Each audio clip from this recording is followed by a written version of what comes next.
kenapa di Mekah dan Madinah tidak ada ritual-ritual bid'ah.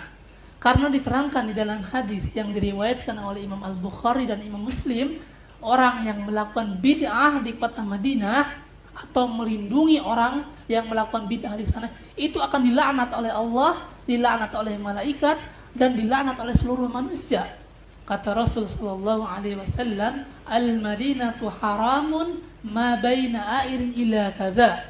Man ahdatsa fiha hadasan aw awa muhdisan fa'alaihi la'natullah wal malaikati wan nasi ajma'in." Barang siapa yang melakukan bid'ah di kota Madinah atau melindungi orang yang melakukan bid'ah, maka dia akan dilaknat oleh Allah, dilaknat oleh malaikat, dan dilaknat oleh seluruh manusia. Makanya kita lihat kenapa di Madinah atau di Mekah itu tidak ada ritual-ritual bid'ah.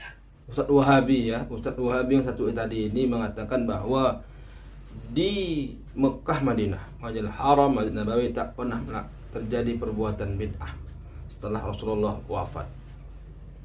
Padahal sebenarnya kalau bid'ah dari definisi Wahabi, saya pikir pernah dilakukan oleh orang-orang atau imam-imam Mekah, Madinah. Kita satu-satulah kita bahas dulu apa yang diomongkan Ustadz ini tadi. Bid'ah yang siapa saja yang melakukan bid'ah akan Allah laknat, akan Rasul laknat. Ya jelas. Misalnya bid'ah sholat subuh 3 rakaat. Kalau ada orang melakukan sholat subuh 3 rakaat, sholat isya 2 rakaat atau 5 rakaat, itu kan bid'ah, mengada-ngada. Padahal jelas sholat isya itu 4 rakaat, sholat subuh itu 2 rakaat, dibuatnya 3 sholat subuh, 5 rakaat sholat isya, itu bid'ah. Dikerjakan, jangankan dikerjakan itu di kota suci Makkah atau Madinah, di masjid di luar itu pun Allah pasti melaknatnya. Jadi ketika perbuatan bid'ah yang saya sampaikan tadi bahwa dilakukan, jangankan dilakukan di kota Makkah atau Madinah, di Masjid Nabawi atau di Masjidil Haram, di masjid kami, di kampung kami pun kalau dibuat sholat subuh 3 rakaat, pasti dilaknat Allah, pasti dilaknat malaikat. Jelas, karena itu bid'ah. Sepakat kita itu bid'ah. Tapi kalau bid'ah dalam definisi Wahabi, lalu kemudian para Wahabi mengatakan bid'ah definisi mereka itu tak pernah dilakukan di kota Mekah, di kota Madinah, di Masjidil Haram atau di Masjid Nabawi, itu adalah bohong besar. Karena bid'ah menurut hadis Nabi tadi itu bukan bid'ah dari definisi Wahabi, tapi definisi yang benar. Karena bid'ah menurut definisi Wahabi itu salah. Kalau menurut definisi Wahabi kan yang nggak pernah melakukan Nabi itu bid'ah. Padahal hadis Nabi itu bukan ke sana arahnya.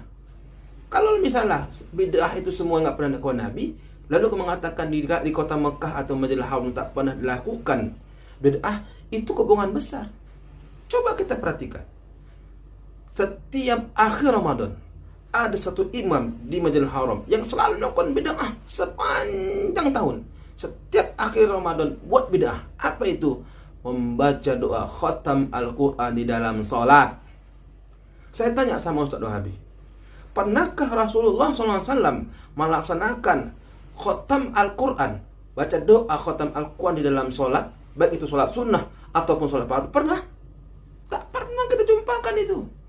Nabi baca doa khatam Al-Quran di dalam sholat.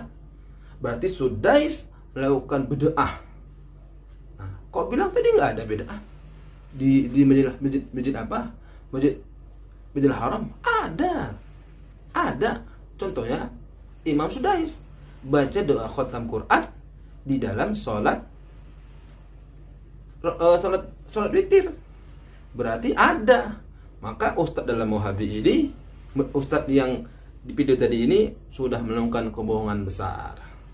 Nah, ini contohnya. Kita tonton dulu video Imam Sudais sedang melakukan bid'ah, baca doa khatam Quran di dalam sholat, padahal Nabi tak pernah melakukannya.